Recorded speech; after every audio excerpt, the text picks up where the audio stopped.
जय हिंद, वंदे मातरम। आप सभी शिक्षक और शिक्षिकाओं का फिर से एक बार स्वागत है हमारे बालाजी एग्जाम स्टडी प्लेटफॉर्म पर। आज मैंने आप लोगों के लिए मनोविज्ञान से 10 क्वेश्चन लिए गए हैं, लेकिन ये 10 क्वेश्चन आपको 40 क्वेश्चन के बराबर मिलें तो आप कहना कि हाँ। चलिए करते हैं वीडियो को स्टार्ट। फर्स्ट क्वेश्चन दिया गया है, थॉर्नडाइक जो थे मनोवैज्ञानिक, ये कहाँ के निवासी थे? तो संयुक्त राज्य अमेरिका के निवासी थे थॉर्नडाइक, आपको याद रखना है। और रूस से कौन आते हैं? वाइगोत्स्की साहब। और जबकि जीन पियाजे कहाँ से आते हैं? स्विट्जरलैंड से, जिन्होंने अपने बच्चे पर प्रयोग किया और 4 अवस्थाएं दी। कौन कौन सी? कौन कौन सी?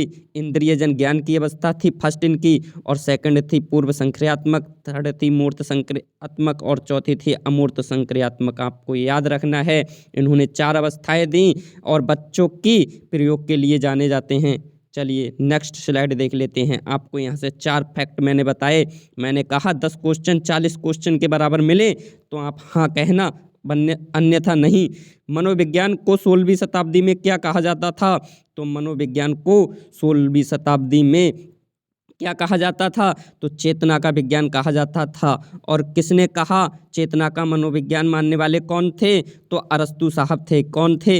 अरस्तु साहब। आपको इतना याद रखना है बस, अरस्तु साहब थे चेतना का मनोविज्ञान मानने वाले। और 16वीं शताब्दी के बाद 17वीं शताब्दी में मन और मस्तिष्क का मनोविज्ञान मानने वाले कौन थे? पेम्पोलॉजी साहब थे। इन्होंने क्या माना? 17वीं शताब्दी में मन या मस्तिष्क का विज्ञान। 20वीं शताब्दी में आए वाटसन, बोले भैया तुम्हारा भी गलत है, कि अरस्तु साहब तुम्हारा भी गलत है, पेम्पोलॉजी साहब तुम्हारा भी गलत है। अब हम इन्हें क्या मानते हैं? 20वीं शताब्दी में आए तो इन्होंने कहा कि मनोविज्ञान व्यवहार का विज्ञान है। व्यवहारवाद शब्द किसने दिया है? तो विलियम मैकडूगल ने दिया है। कौन सी पुस्तक में? आउटलाइन ऑफ द साइकोलॉजी में। मैंने कहा हर क्वेश्चन से 4 क्वेश्चन बताऊंगा, आपके 10 क्वेश्चन 40 क्वेश्चन के बराबर होंगे। चलिए नेक्स्ट स्लाइड देख लेते हैं। नेक्स्ट स्लाइड है, बच्चों के प्रयोग के लिए कौन मनोवैज्ञानिक जाने जाते हैं? तो मैंने बताया था जीन पियाजे। कहाँ से आते हैं? स्विट्जरलैंड से। कोहलर किसके लिए जाने जाते हैं? वन मानुस के लिए। स्किनर क्रिया प्रसूत के लिए। और जो कोहल वर्ग हैं ये नैतिक विकास के जनक के लिए जाने जाते हैं। आपको याद रखना है, एक क्वेश्चन से 4 क्वेश्चन निकाले। कोहलर किसके लिए जाने जाते हैं? वन मानुस पर, चिंपैंजी पर प्रयोग किया था, आपको याद रखना है। नेक्स्ट क्वेश्चन है, स्किनर किसके लिए? क्रिया प्रसूत के लिए जाने जाते हैं। जिसने चूहों पर प्रयोग किया। कोहलबर्ग नैतिक विकास के सिद्धांत दिया था। पियाजे बच्चों पर प्रयोग किया था। 4 अवस्थाएं दी। कौन कौन सी अवस्थाएं दी? पूर्व संक्रियात्मक अवस्था, इंद्रिय जन ज्ञान की अवस्था दी पहली, सेकंड थी पूर्व संक्रियात्मक, फिर थी मूर्त संक्रियात्मक, चौथी थी अमूर्त संक्रियात्मक। आपको याद रखना है। चलिए नेक्स्ट स्लाइड देख लेते हैं। थॉर्नडाइक ने कितने नियम दिए हैं? बहुत बार पूछा गया है, इसका तो कोई जवाब ही नहीं है। थॉर्नडाइक ने 5 नियम दिए, 6 नियम दिए, 2 नियम दिए या 3 नियम दिए? तो मैं बताऊं, थॉर्नडाइक ने 2 नियम दिए। कौन कौन से? एक मुख्य नियम और गौड़ नियम। मुख्य नियम में कितने थे? मुख्य नियम में 3 नियम थे और गौड़ नियम में 5 थे। कौन कौन से थे 3 ये मुख्य नियम? तो प्रभाव, तत्परता, अभ्यास। ये बहुत बार पूछा गया है, इसका कोई जवाब ही नहीं है। मैं कह सकता हूँ आपको, यहाँ से क्वेश्चन पूछा जाएगा कि थॉर्नडाइक का मुख्य नियम कौन सा नहीं है?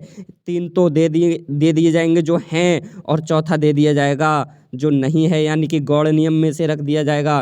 तो यदि आप पढ़े होंगे सही से तो मार देंगे कि प्रभाव और तत्परता अभ्यास तो दिया है, लेकिन 5 वाले में से एक ऐसा रख देगा जो होगा इन्हीं का, लेकिन गौड़ नियम से होगा। आपको वो क्लियर करना होगा। अगर आप पढ़े हुए होंगे सही से तो वो मार देंगे। कौन कौन से थे 5 ये? मनोवृत्ति, आंशिक क्रिया, सहचर्य। आपको याद रखना है। ऐसे ही 2 और हैं, 5 नियम दिए थे इन्होंने, गौड़ नियम। नेक्स्ट क्वेश्चन दिया गया है, क्लासिकल थ्योरी किसने दी? तो क्लासिकल थ्योरी के लिए पावलोव जाने जाते हैं, लेकिन ऑप्शन में पावलोव है नहीं। आपको याद करने लेना है, पावलोव जाने जाते हैं क्लासिकल के लिए। यहाँ पर टाइप नहीं हो पाया है, आपको याद रखना है। कोहलर किसके लिए जाने जाते हैं, ये भी फैक्ट क्लियर करा देता हूँ। कोहलर जाने जाते हैं किसके लिए, चिंपैंजी के लिए, वनमानुष के लिए, और स्किनर क्रियाप्रसूत के लिए जाने जाते हैं, जिन्होंने चूहों पर प्रयोग किया कोहलबर्ग। नैतिक विकास के लिए जाने जाते हैं कोहलबर्ग, और मॉर्गन एवं मुर्रे टीएटी परीक्षण किया था इन्होंने, आपको याद रखना है, मॉर्गन एवं मुर्रे ने। नेक्स्ट देख लेते हैं, मैंने कहा शिद्दत के साथ 10 मिनट की वीडियो देख लें, 10 क्वेश्चन 40 क्वेश्चन के बराबर मिले तो कहना, अन्यथा नहीं।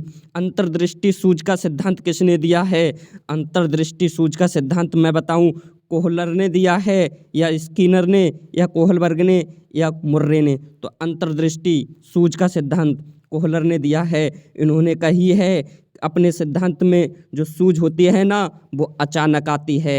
इन्होंने क्या किया अपने सिद्धांत में, एक चिंपैंजी को कमरे में बंद कर दिया और ऊपर केले टांग दिए ना, और केले रख दिए और छड़ी रख दी और चिंपैंजी को बंद कर दिया। चिंपैंजी को अचानक सूझ आई, उन्होंने चिंपैंजी ने क्या किया, छड़ी को जोड़ा और बक्से पर चढ़ा और केले प्राप्त किए। तो इन्होंने क्या कहा, जो सूझ होती है वो अचानक आती है। स्किनर किसके लिए जाने जाते हैं, चूहों के लिए। कोहलबर्ग नैतिक विकास के लिए। इन्होंने 3 स्तर बताए नैतिक विकास के, कौन कौन से बताए, तो मैं बताऊं, पूर्व परंपरागत, उत्तर परंपरागत, कौन कौन से, पूर्व परंपरागत, परंपरागत और उत्तर परंपरागत, 3 स्तर बताए और 3 स्तर के 6 चरण बताए, आपको याद रखना है। और मुर्रे, मॉर्गन एवं मुर्रे टीएटी परीक्षण के लिए जाने जाते हैं। चलिए नेक्स्ट क्वेश्चन देख लेते हैं, क्रियाप्रसूत के लिए कौन जाने जाते हैं, तो स्किनर क्रियाप्रसूत के लिए जाने जाते हैं, आपको याद रखना है। कौन, स्किनर क्रियाप्रसूत के लिए, पियाजे अपने बच्चों के प्रयोग के लिए, कोहलबर्ग नैतिक विकास के लिए, और मॉर्गन एवं मुर्रे टीएटी परीक्षण के लिए जाने जाते हैं। चलिए आपको 4 फैक्ट यहाँ से क्लियर हो गए होंगे। चलिए अब देख लेते हैं नेक्स्ट, प्रभाव का नियम किसने दिया, तो आपको मैंने ऊपर बताया है, जो थॉर्नडाइक थे उन्होंने 2 नियम दिए थे, मुख्य नियम और गौड़ नियम। मुख्य नियम में 3 नियम थे, कौन कौन से थे, आपको याद रखना है। 3 नियम थे मुख्य नियम में और 5 नियम थे गौड़ नियम में। तो मुख्य नियम में प्रभाव, तत्परता, अभ्यास थे, तो मैं कह सकता हूँ प्रभाव पूछा गया है तो वो थॉर्नडाइक का है, आपको याद रखना है। स्किनर चूहों के लिए जाने जाते हैं, पावलाव कुत्ते के प्रयोग के लिए जाने जाते हैं। शास्त्रीय अनुबंधन, मात्र पावलाव एक ऐसे मनोवैज्ञानिक हैं जिन्हें, यानी कि साइकोलॉजिस्ट हैं, जिन्हें 1904 में नोबेल पुरस्कार मिला। ऐसा कोई सा साइकोलॉजिस्ट नहीं है जिसे आज तक नोबेल पुरस्कार मिला है। और कोहलबर्ग आप जानते हैं, कोहलबर्ग किसके लिए जाने जाते हैं, अंतर्दृष्टि सूझ का सिद्धांत के लिए जाने जाते हैं, आपको याद रखना है। नेक्स्ट क्वेश्चन है हमारा, बुद्धि के द्विकारक सिद्धांत का प्रतिपादन किसने किया है। बहुत जबरदस्त क्वेश्चन है। बुद्धि के द्विकारक स्पीयरमैन जाने जाते हैं और थॉर्नडाइक कहते हैं नहीं, बुद्धि बहु प्रकार की होती है और बहु प्रकार की बुद्धि के लिए थॉर्नडाइक जाने जाते हैं, आपको याद रखना है। 2 फैक्ट यहाँ से क्लियर हो गए और ये आपको चूहे के लिए जाने जाते हैं। मैं कह सकता हूँ ये 10 मिनट की वीडियो आपने बहुत शिद्दत के साथ देखी होगी और अभी भी आपने चैनल सब्सक्राइब नहीं किया है तो बड़े ईमानदारी से चैनल को सब्सक्राइब कर लें। जब तक कर लें जब तक आपका सिलेक्शन ना हो, उसके बाद आप अनसब्सक्राइब मार सकते हैं। जय हिंद, जय भारत। आपके माता पिता को इनकलाब जिंदाबाद। मिलते हैं नेक्स्ट वीडियो में, तब तक के लिए धन्यवाद।